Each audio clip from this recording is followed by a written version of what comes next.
Hi hello పిల్లలకైనా పెద్దలకైనా చాలా ఇష్టంగా హెల్తీగా కూడా ఉండేలాగా నేను ఈ సలాడ్ ప్రిపేర్ చేస్తున్నాను. ఆ సలాడ్ నేమ్ వచ్చేసరికి వేరుశనగ పప్పు సలాడ్ అనమాట. ఏపీ వాళ్ళు అయితే అలా పిలుస్తారు, అండ్ తెలంగాణ వాళ్ళు అయితే పల్లి అంటారు. ఎండు పల్లీలు తీసుకున్నాను. ఇక్కడ పచ్చి అయితే కాదు, పచ్చి కడుపులో నొప్పి వస్తుంది. పచ్చి కనుక్కుంటే మీ దగ్గర అవి వేపి తీసుకోండి. మీకు దగ్గర డైరెక్ట్గా ఎండి ఉంటే ఇలా తొక్కు తీసుకోండి. తొక్కుతో తినే వాళ్ళంటే తొక్కుతో డైరెక్ట్గా వేసేసుకోవచ్చు.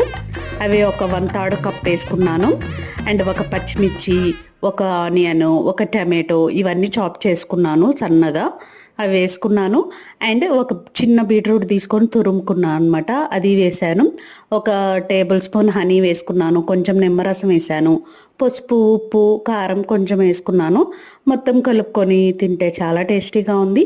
మీరు ట్రై చేయండి. ఇలాంటి కంటెంట్ కోసం please subscribe to my YouTube channel.